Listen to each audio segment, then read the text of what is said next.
नमस्कार, मैं हूं आपके साथ कनिका अरोरा और आप देख रहे हैं एफएम न्यूज। तो बुलेटिन की शुरुआत करेंगे उत्तराखंड की खबरों के साथ। उत्तर प्रदेश के मुख्यमंत्री योगी आदित्यनाथ 3 मई से 3 दिन के दौरे पर उत्तराखंड आ रहे हैं। इस दौरान वे यमकेश्वर में महायोगी गुरु गोरखनाथ महाविश्वविद्यालय विद्यानी का दौरा करेंगे। उत्तर प्रदेश के मुख्यमंत्री योगी मंगलवार को उत्तराखंड पहुंचेंगे। बता दें कि बुधवार 4 मई को वे अपने गृह ब्लॉक यमकेश्वर के विद्यानी स्थित गुरु गोरखनाथ महाविद्यालय में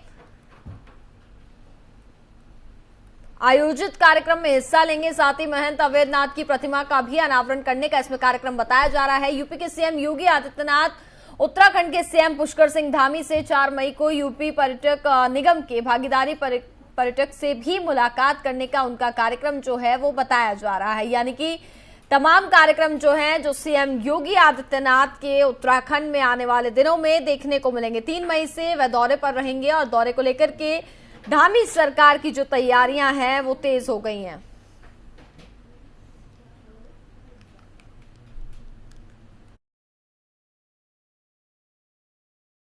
दो कार्यक्रम है। एक तो हमारा 5 तारीख को परिसंपत्तियों का जो बंटवारा हुआ है वो विधिवत रूप से उसको एक दूसरे राज्यों का जो होना है हैंडओवर होना है, और एक कार्यक्रम उनके अपने जो पैतृक गांव है वहाँ होना है।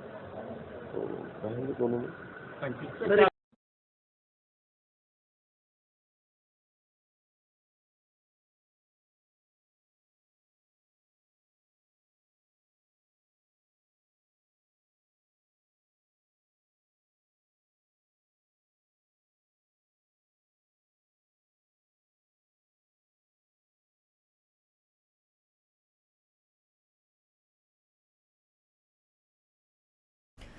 उत्तराखंड में 3 मई से शुरू होने जा रही है चारधाम यात्रा के लिए प्रशासन की तरफ से भी जो तैयारियां हैं वो लगभग शुरू हो गई हैं। सभी विभाग अपनी अपनी तैयारियों में जुट गए हैं। राज्य सरकार ने भी इस बार चारधाम यात्रा में रिकॉर्ड श्रद्धालुओं के आने की संभावनाएं जताई हैं। चारधाम यात्रा के दौरान स्वास्थ्य विभाग की टीम भी जो है वो लगातार अपनी तैयारियों में जुट गई है और साथ ही मुस्तैद भी रहेंगी। सिम्मा हेल्थ केयर की टीम को मुख्यमंत्री पुष्कर सिंह धामी द्वारा कई निर्देश भी दिए गए हैं। इसको लेकर के भी अगर हम बात करें तो तमाम जो तैयारियां हैं फिलहाल वो उत्तराखंड में शुरू हो गई हैं। जिसको लेकर के बात करें तो तैयारियां लगभग पूरी हो चुकी हैं। इसके साथ ही सिम्मा हेल्थ केयर देश की एकमात्र ऐसी संस्था है जो हाई एल्टीट्यूड में फ्री मेडिकल सर्विस भी देती है। इस बार मेडिकल टीम यात्रा के दौरान ज्यादातर पोर्टेबल मेडिकल इक्विपमेंट का इस्तेमाल भी करेंगी, जिससे यात्रियों को बेहतर स्वास्थ्य सेवाएं जो हैं दी जा सके।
राज्य विश्वविद्यालयों ने नई शिक्षा नीति के तहत पाठ्यक्रम तैयार कर लिया है। मुख्य सचिव के सामने इसके प्रस्तुतिकरण के बाद इसे अब कैबिनेट की मंजूरी का इंतजार है।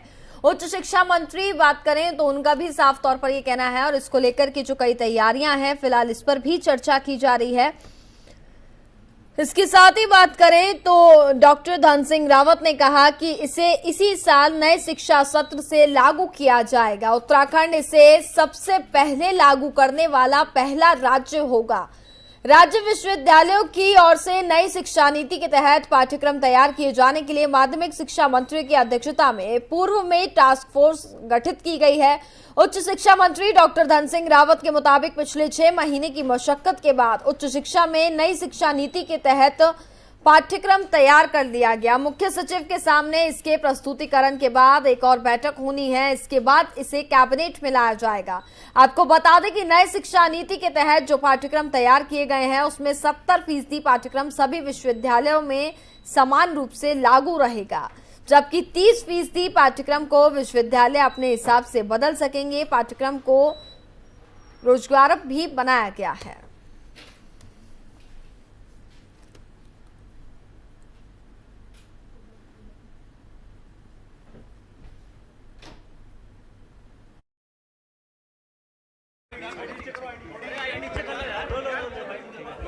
थोड़ा मैं छोटा भी हूँ।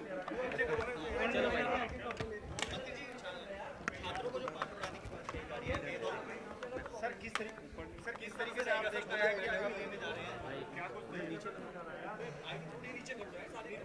करो भाई, नीचे। चलो ठीक है, ओके। हिंदी खबर नीचे आईडी थोड़ी। देखिए, जो एनईपी इस बार लागू हो रही है देश में, राष्ट्रीय शिक्षा नीति, उसमें स्पष्ट है कि भारतीय ज्ञान परंपरा के आधार पर शिक्षा हुई। हम स्थानीय लोक भाषाओं को भी उसमें जो है प्रोत्साहन दिए जाएंगे। और अब देश का पहला राज्य उत्तराखंड होगा जो कि इसी सत्र से अपने राज्य में एनईपी को लागू करने जा रहे हैं। आजकल कैरिकुलम की तैयारियां चल रही हैं और मैंने ये कहा है कि हम अपने पाठ्यक्रमों में, कैरिकुलम में ये व्यवस्था बनाएंगे कि हमारा बच्चा जो है उत्तराखंड का इतिहास भी पढ़ेगा, यहाँ का भूगोल भी पढ़ेगा, और वेद और उपनिषद और रामायण का जो है उसका भी समावेश जो है अपने हम कैरिकुलम में रखेंगे। लेकिन पहले हम पब्लिक डोमेन से सुझाव लिए जाएंगे और एनईपी में व्यवस्था दी गई है और मैं कह सकता हूँ कि हम एक अच्छा कैरिकुलम अपने राज्य में बनाने जा रहे हैं। और कल इसकी बैठक भी हम लोगों ने रखी है और इसका ड्राफ्ट जो है कैबिनेट में जाके इसी सत्र जुलाई से हम एनईपी को लागू करेंगे।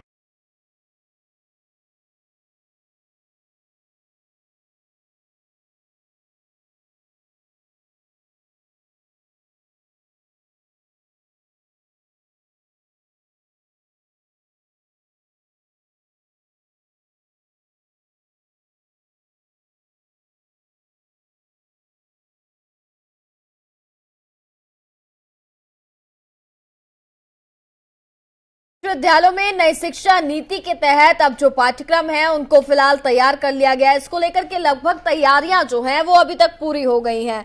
बात करें तो मुख्य सचिव के सामने इसके प्रस्तुतिकरण के बाद इसे अब कैबिनेट की मंजूरी का इंतजार है। इसमें कैबिनेट की मंजूरी का होना बहुत ज्यादा जरूरी है। फिलहाल इसको लेकर के जो तैयारियां हैं वो अभी पूरी हो चुकी हैं। और हमारे साथ इस खबर पर ज्यादा बातचीत करने के लिए शिक्षा महानिदेशक बंशीधर तिवारी जी हैं, वो जुड़ गए हैं और उनसे बात करेंगे, साथ ही जानेंगे सर नई शिक्षा नीति में जिस तरीके से अब बदलाव किया जा रहा है इसका कितना असर जो है वो हमें देखने को मिलेगा और क्या कुछ चीजें जो है वो इसके अंदर एड ऑन होगी जिसके चलते जो बदलाव है वो देखा जाएगा। देखिए, जो नई शिक्षा नीति हमारी राष्ट्रीय शिक्षा नीति है वो कई संदर्भों में बहुत व्यापक रूप में और काफी पूर्व में जो शिक्षा नीति थी उससे अलग हट करके जी। इसमें जो प्री स्कूल है उसको भी एक हद तक सिस्टम में मेन स्ट्रीम में लाया गया है।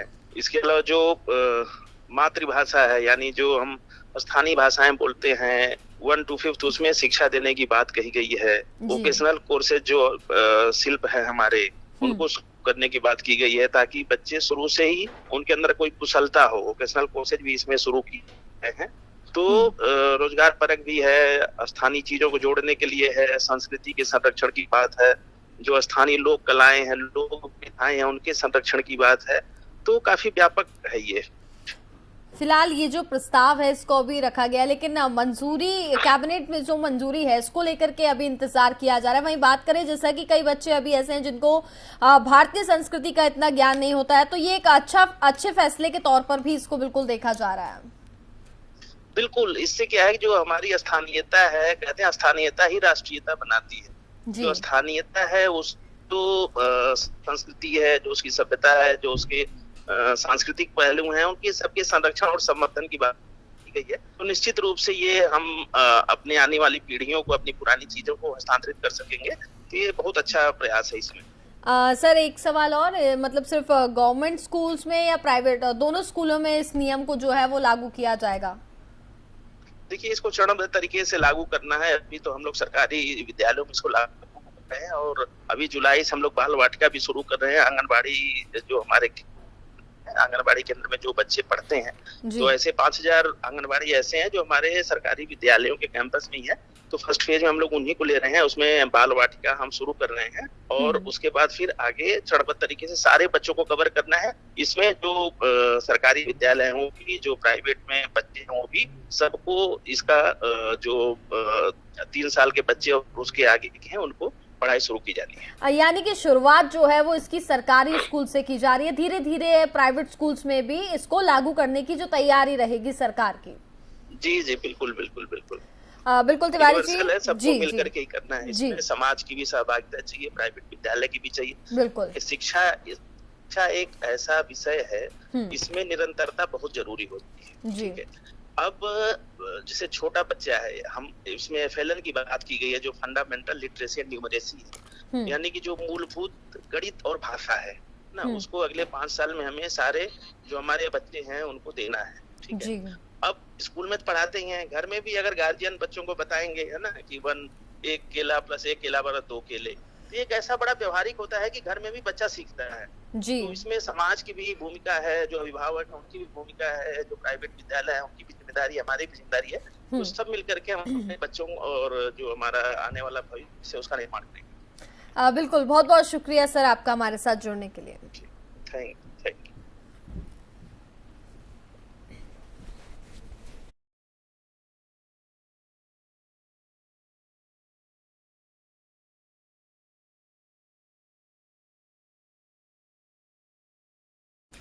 उत्तराखंड शासन में एक नया नियम लागू हुआ है और उस नियम अनुसार अब उत्तराखंड के बाहरी राज्य से आने वाले लोगों को लेकर के बात कही जाए तो बिना सत्यापन के उत्तराखंड में अपना रोजगार नहीं कर पाएंगे। ये महत्वपूर्ण फैसला है जो लिया गया है।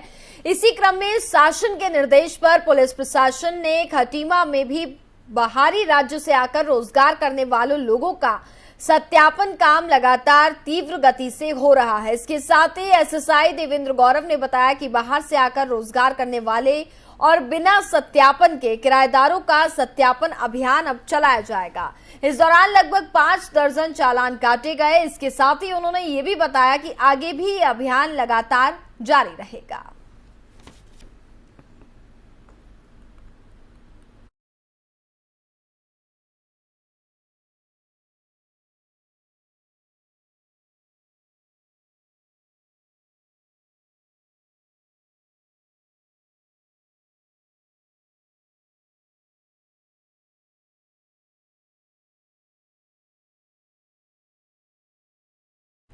उत्तराखंड के राज्यपाल गुरमीत सिंह इन दिनों उत्तराखंड के विभिन्न जनपदों का दौरा कर रहे हैं। इसी कड़ी में राज्यपाल गुरमीत सिंह आज चमोली दौरे पर पहुंचे। चमोली जनपद के जिला मुख्यालय गोपेश्वर के पुलिस मैदान में राज्यपाल के हेलीकॉप्टर ने लैंडिंग की। उसके बाद राज्यपाल का काफिला जिला कलेक्ट्रेट के लिए रवाना हो गया।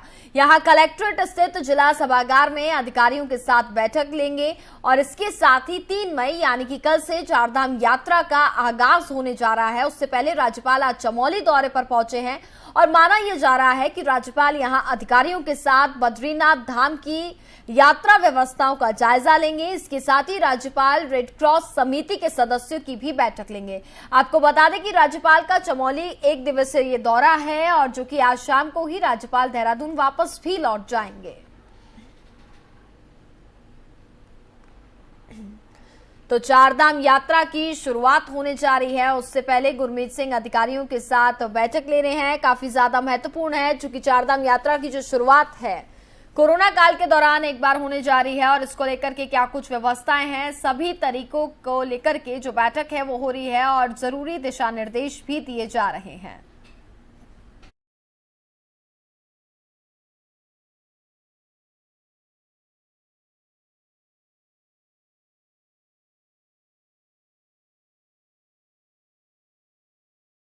कुमाऊं कमिश्नर दीपक रावत ने गोलापार इंदिरा गांधी इंटरनेशनल स्टेडियम व कॉम्प्लेक्स का निरीक्षण किया है। इसके साथ ही उन्होंने क्रिकेट और इंडोर स्टेडियम को जल्द ट्रांसफर करने के लिए कार्यदायी संस्था को 1 महीने का अल्टीमेटम दिया है। उन्होंने क्रिकेट स्टेडियम की घास को स्प्रिंकलर से ठीक करने और आवश्यक अनुसार मरम्मत कराने के भी निर्देश दिए हैं।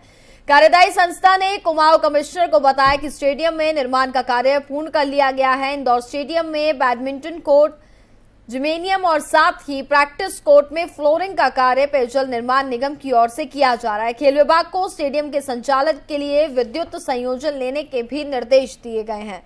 निरीक्षण के दौरान कुमाऊं आयुक्त ने कहा कि क्रिकेट और इंदौर स्टेडियम के संचालन, यूजर चार्ज और साथ ही अनुरक्षण के संबंध में शासन से पत्राचार भी किया जाएगा।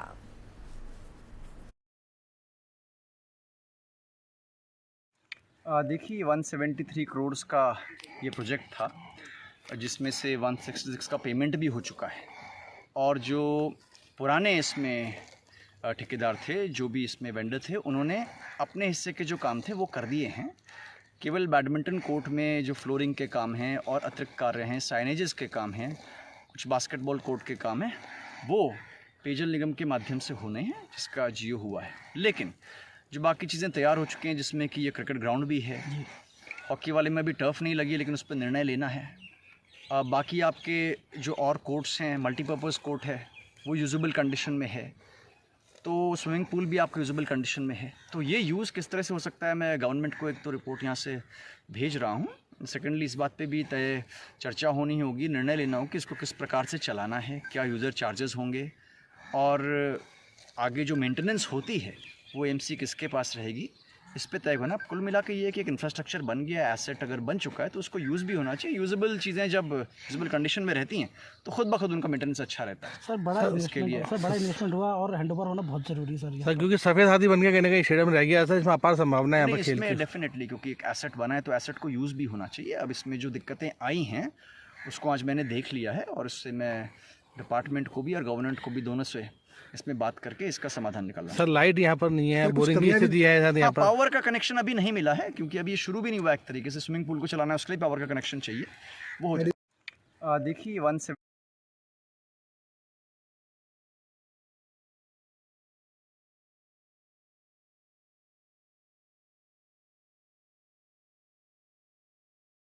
हरिद्वार पुलिस लाइन रोशनाबाद में किया मसाला चक्की केंद्र का उद्घाटन किया गया, जिसको लेकर के बात करें तो इस कार्यक्रम में सुश्री रेखा यादव, एएसपी क्षेत्राधिकारी समेत क्षेत्र के पुलिस अधिकारी मौजूद रहे।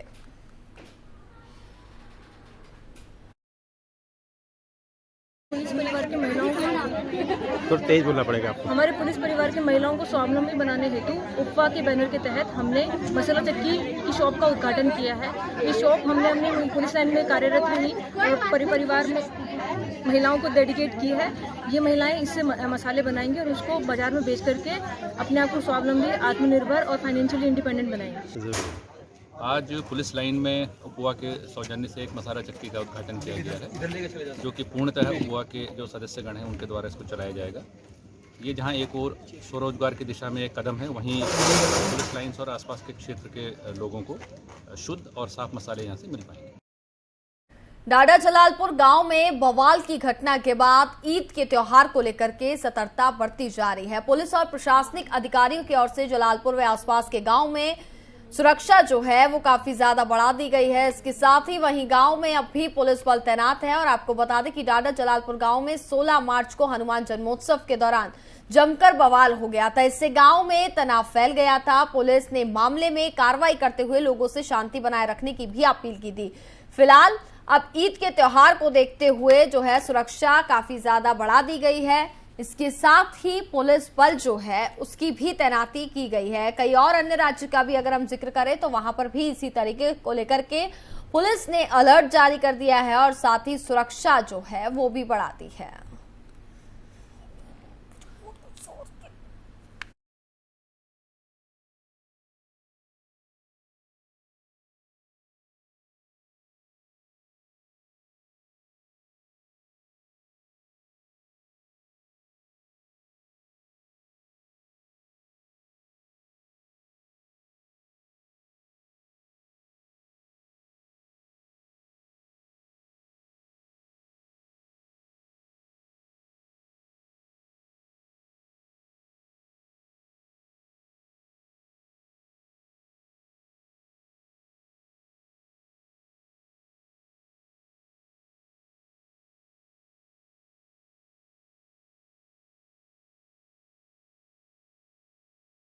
हल्द्वानी में हनुमान चालीसा का पाठ पढ़कर लौट रहे बजरंग दल कार्यकर्ताओं की शनिवार रात पिटाई हो गई। ये पूरा मामला सामने आया। इस मामले पर अगर हम बात करें, बजरंग दल कार्यकर्ताओं के साथ बताया जा रहा है कि इसमें मारपीट की गई है। तस्वीरों में भी आप देख सकते हैं कि किस तरीके से मारपीट की जा रही है और आपस में दोनों समुदाय के लोग काफी ज्यादा बहस करते हुए भी नजर आए हैं।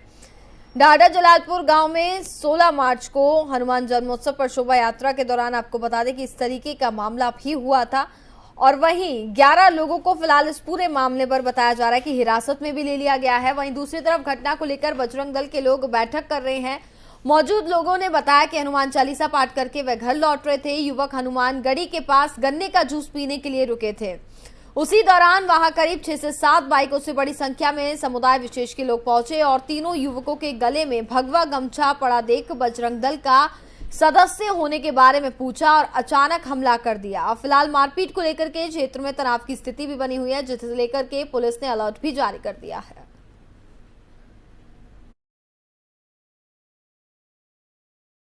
कल रात को शीश महल जो काठगोदाम थाना क्षेत्र के अंतर्गत है, वहाँ पे ये सूचना आई कि कुछ लोगों ने पथराव किया है। हनुमान चालीसा पाठ करने के बाद कुछ लोग बाहर निकल रहे थे तो आपस में कुछ तकरार हुई। इनमें पथराव की बात जब सामने आई तो पुलिस मौके पे पहुंची है और उसके बाद तमाम सारे लोग जो हिंदू संगठनों के थे वो थाने पे आए, उनके द्वारा तहरीर दी गई है। उस तहरीर पे FIR कायम की गई है और इस प्रकरण की जांच शुरू कर दी गई है। इसमें अभी तक 10 लोग गिरफ्तार किए जा चुके हैं, अन्य लोगों को चिन्हित किया जा रहा है। इसमें आज इस जगह पे जो संगठनों के लोग हैं वो आए थे और उनके द्वारा ये मांग की गई है कि जो बाकी लोग हैं उनको भी गिरफ्तार करें, उनके खिलाफ कड़ी कार्रवाई करें। तो उनको आश्वस्त किया गया है कि इसमें चिन्हीकरण का काम चल रहा है, CCTV फुटेज देखे जा रहे हैं और जो इसमें CCTV चिन्हीकरण के बाद जो तर्क सम्मत कार्रवाई होगी, जो विधिसंगत कार्रवाई होगी वो की जाएगी, कड़ी कार्रवाई की जाएगी। देखिए, कल जानकारी मिली थी कि शाम को 7:30 बजे लगभग 50 से 60 लोगों का एक झुंड कुछ हनुमान भक्तों को और जिन्होंने भगवा धारण किया था उनके ऊपर उन्होंने हमला किया।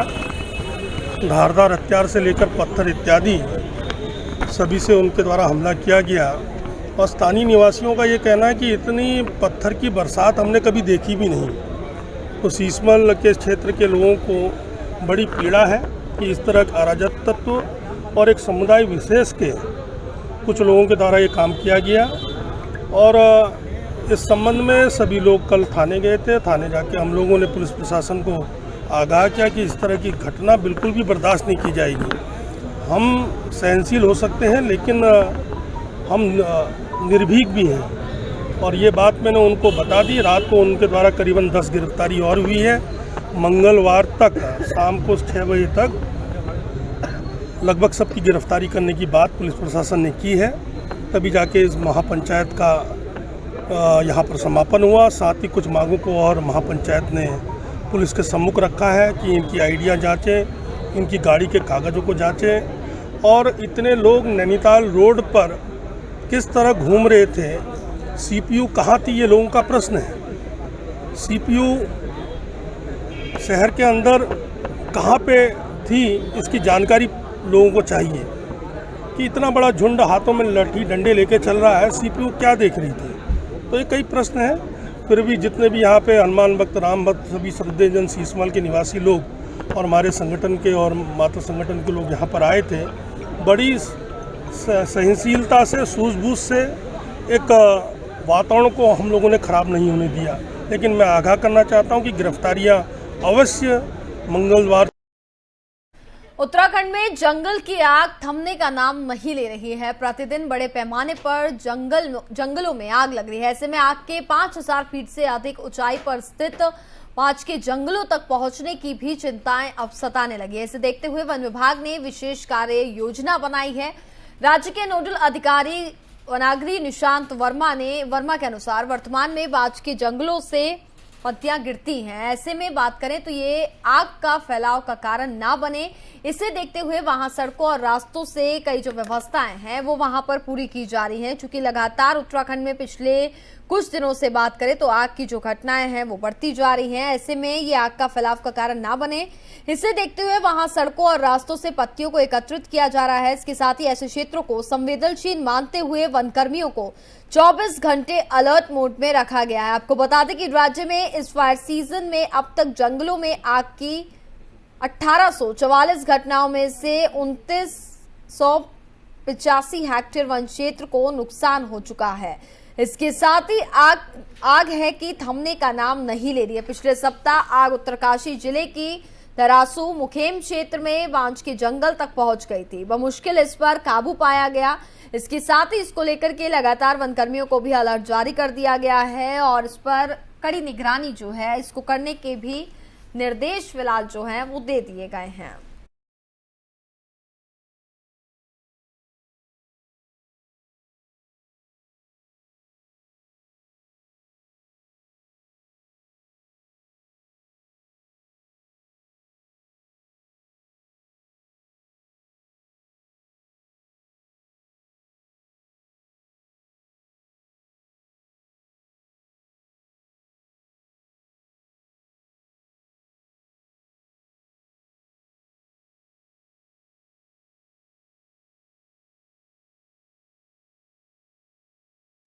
और इसी के साथ फिलहाल इस बुलेटिन में बस इतना ही। देखते रहिए FM न्यूज।